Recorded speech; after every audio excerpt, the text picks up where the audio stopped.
You need to hear this if you're a crypto enthusiast. 2022.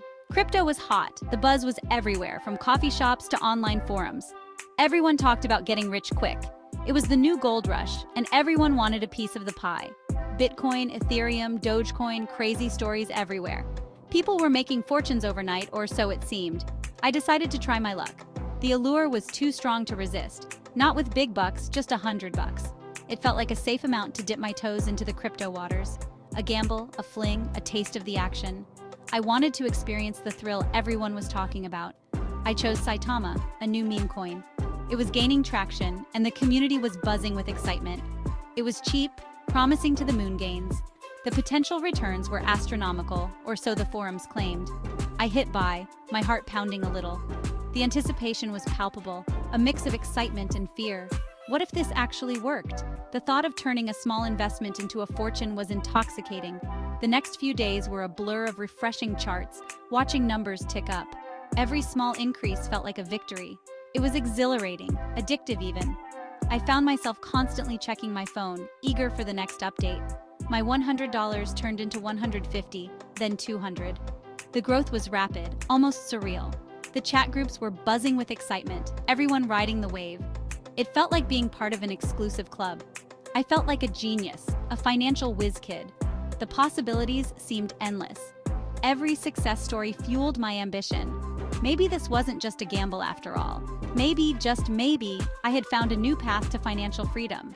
If you enjoyed this video, please like, share, and subscribe for more content.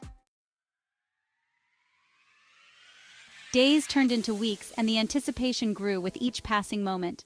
The Saitama rocket kept climbing, defying all expectations and predictions. My initial $100 had ballooned to $1,000, then $5,000. It was like watching a dream unfold before my eyes. Then, I couldn't believe my eyes, it hit $10,000.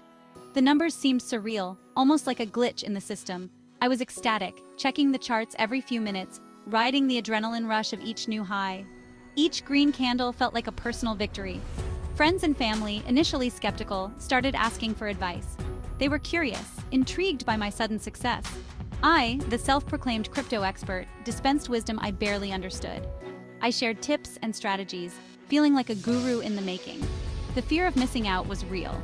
Everyone wanted a piece of the action, and the pressure was mounting. I considered adding more money, riding this wave to even greater heights. The temptation was strong, almost irresistible, but something held me back. This felt unreal, unsustainable. A voice in the back of my mind urged caution. I decided to hold, to see how far this could go. Patience, I told myself, was key in this volatile market. Little did I know, the peak was closer than I thought. The decline began subtly, almost imperceptibly at first, but it was the start of a downward spiral. $20,000. That magical number flashed on my screen. My initial $100 investment had multiplied 200 times. It felt like winning the lottery. Dreams of Lamborghinis and early retirement danced in my head.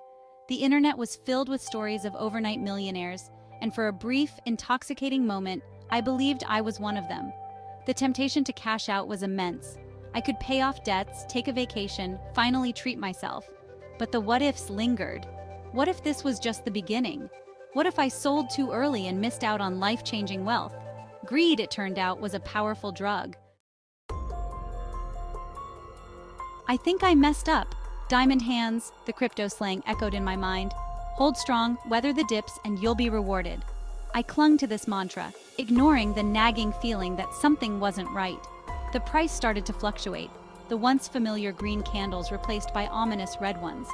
But I held firm, convinced this was just a temporary dip before the next surge. The chat groups, once filled with euphoria, now buzzed with anxiety. Doubts crept in. Had I made a mistake? Was this the beginning of the end? I tried to ignore the fear, telling myself it was just market volatility, a natural part of the game. But deep down, a seed of doubt had been planted. Section 5. The first tremors. The dips became more frequent, the drops more severe. My $20,000 peak now seemed like a distant memory. The fear of missing out had morphed into the fear of losing it all. I spent hours glued to the charts, watching my portfolio shrink with each passing day. The once comforting green candles were now a distant memory, replaced by a sea of red. The chat groups, once a source of encouragement, now reflected the growing panic. Is this a rug pull? Should we sell? The questions swirled unanswered. I felt a knot of anxiety in my stomach. My diamond hands, once symbols of strength, now felt like shackles, chaining me to a sinking ship. Section 6. Denial ain't just a river in Egypt. I doubled down on my research, trying to convince myself that this was just a correction, a temporary setback. I devoured every positive article, every optimistic tweet, clinging to any shred of hope that Saitama would rebound. But deep down, a cold realization was setting in. This wasn't a dip, this was a crash. The fear was palpable now. Sleep became elusive, my dreams haunted by plummeting charts and flashing red numbers. My initial excitement had evaporated, replaced by a gnawing dread. I had ignored the warning signs, blinded by greed and the allure of easy money. Now, I was paying the price. Section 7. Panic selling and the regret spiral. The final blow came swiftly and brutally. News broke of a security breach, a hack, a rug pull. The details were irrelevant. Saitama Coin went into freefall. My $20,000 had dwindled to a few thousand, then a few hundred. Panic seized me. I hit the sell button, desperate to salvage something, anything from the wreckage. It was too late. By the time my order went through, my Saitama holdings were worth virtually nothing. I stared at the screen, numb with shock and disbelief.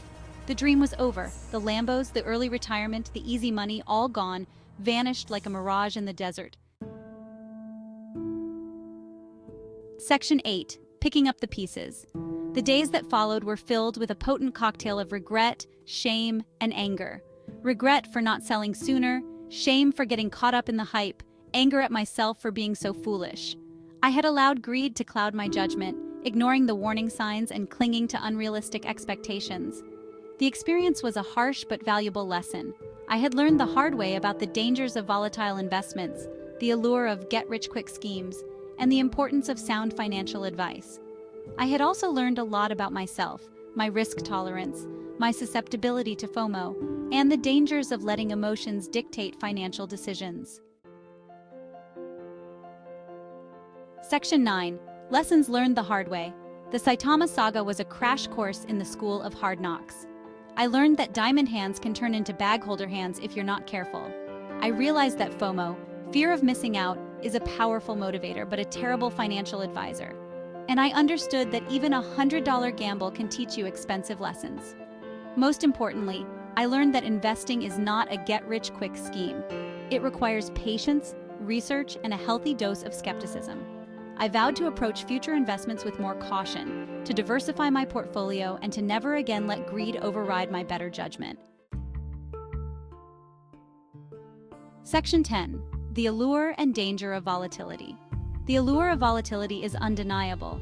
The possibility of turning a small investment into a life-changing sum is intoxicating. But volatility is a double-edged sword. It can generate massive gains, but it can also lead to devastating losses. And as I learned firsthand, it's easy to get caught up in the hype and lose sight of the risks. The key takeaway: never invest more than you can afford to lose. Diversify your portfolio, do your research, and don't be afraid to seek professional advice. Remember, the most important investment you can make is in your financial education. Section 11. A new perspective on risk and reward. The Saitama experience, though painful, ultimately gave me a new perspective on risk and reward. It was a journey filled with highs and lows, moments of exhilaration and despair.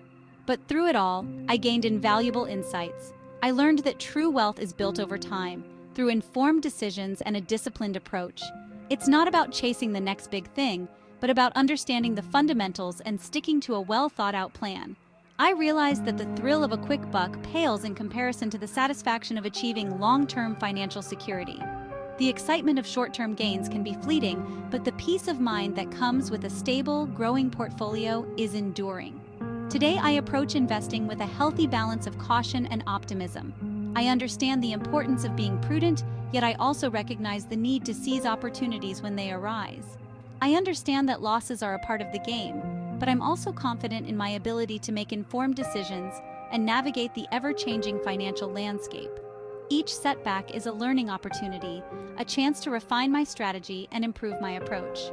The Saitama journey may have been a roller coaster ride, but it ultimately led me to a destination of greater financial wisdom. It taught me resilience, patience, and the value of a long-term perspective.